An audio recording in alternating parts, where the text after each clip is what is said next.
Imagine this.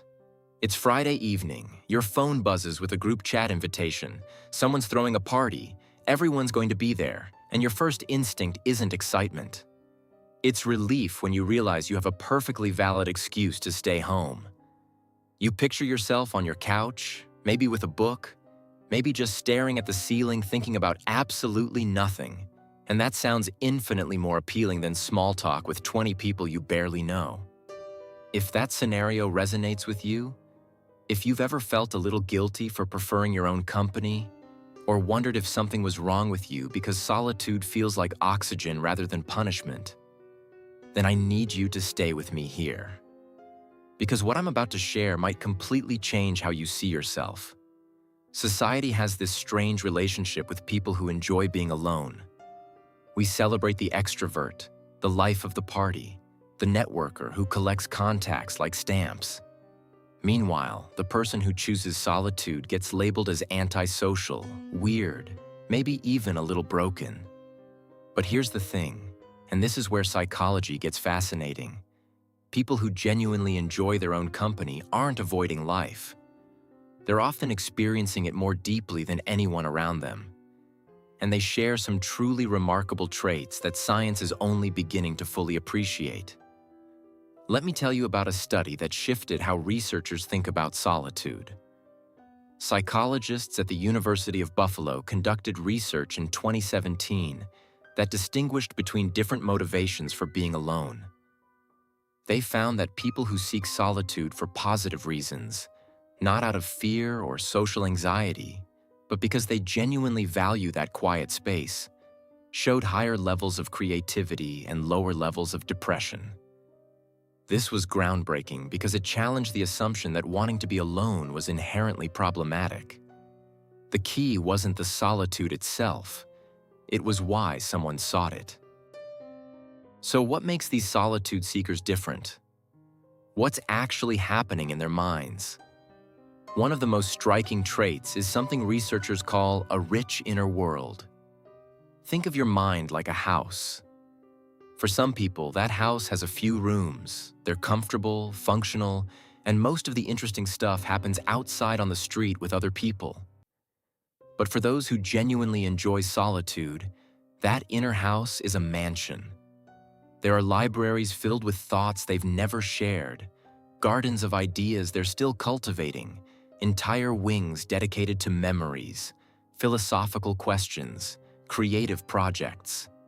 Being alone isn't boring for them because they have so much internal territory to explore.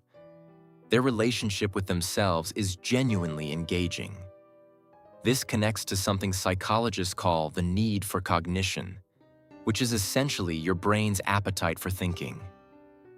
People high in this trait don't just tolerate complex thoughts, they crave them.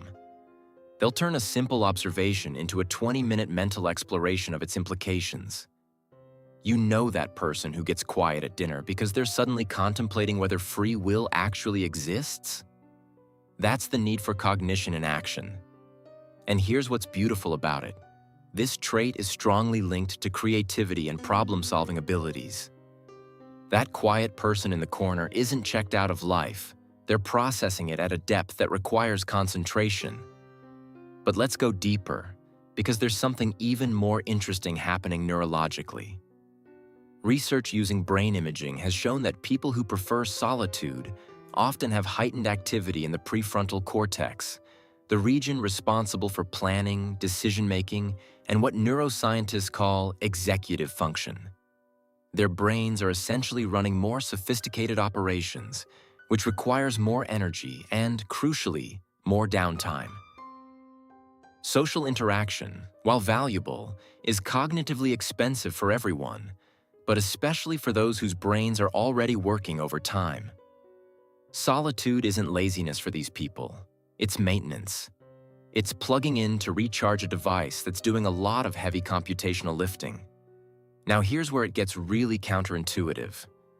People who enjoy being alone often have better relationships than those who can't stand their own company. I know that sounds backwards, so let me explain. When you're comfortable with yourself, you don't enter relationships from a place of neediness or desperation. You're not looking for someone to complete you or fill a void because there's no void to fill.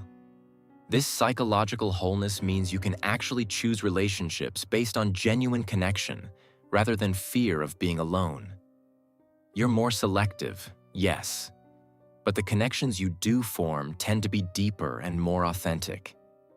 There's a concept in attachment theory called secure attachment, and people who've developed this psychological foundation can be alone without feeling abandoned and can be with others without feeling suffocated. They've essentially mastered the balance that many people spend their entire lives struggling to find. And interestingly, one of the best ways to develop secure attachment as an adult is through positive solitary experiences, through learning to be your own source of comfort and validation.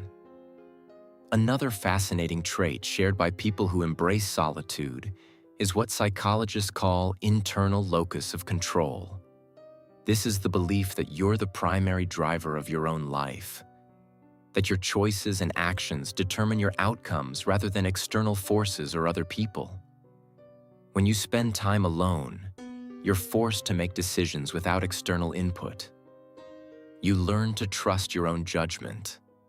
You become the author of your daily experience in a very immediate way. Over time, this builds a kind of psychological resilience that's hard to develop any other way. You become less dependent on others for direction, validation, or even entertainment. You become, in the truest sense of the word, self-sufficient. But let me address something important here, because I don't want this to sound like I'm saying solitude is superior to social connection. That's not the point at all. Humans are fundamentally social creatures.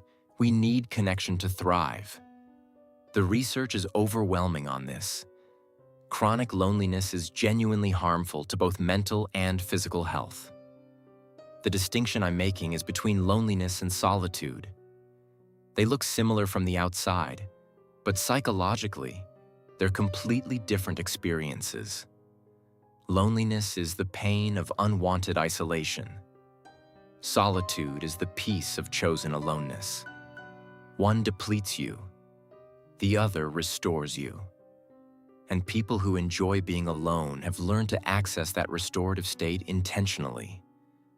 There's something almost philosophical about this, something that thinkers have recognized for centuries. The Stoics wrote about the importance of retreating into one's own mind as a source of tranquility. Buddhist traditions emphasize meditation and solitary practice as paths to enlightenment. Even Thoreau famously declared that he never found a companion as companionable as solitude. These weren't antisocial hermits rejecting humanity. They were individuals who discovered that the relationship you have with yourself is the foundation upon which every other relationship is built. And this brings me to perhaps the most profound trait that people who enjoy solitude share. They tend to know themselves exceptionally well. When you spend significant time in your own company, without distractions, without the performance that social interaction requires, you're confronted with who you actually are. Your fears, your desires, your values, your contradictions, all of it becomes visible in a way that's harder to see when you're constantly surrounded by others. This self-knowledge isn't always comfortable, but it's incredibly valuable. It allows you to make decisions aligned with your authentic self, rather than constantly reacting to external expectations. So if you're someone who enjoys being alone, if you've ever felt like an outsider because crowds drain you or because you'd genuinely rather spend Saturday night with your own thoughts than at a packed bar, I want you to hear this clearly. There's nothing wrong with you. In fact, there might be something remarkably right. Your preference for solitude likely indicates a rich inner life, a creative mind, strong self-awareness, and the capacity for deeply meaningful relationships precisely because you don't need others to feel complete. The world needs people who can sit quietly with complexity, who can think deeply without external stimulation, who can be alone without being lonely.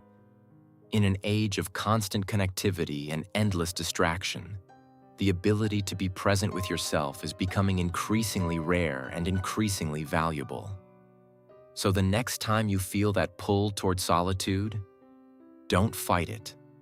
Don't apologize for it. Recognize it for what it is, your mind's intelligent way of seeking the conditions it needs to thrive.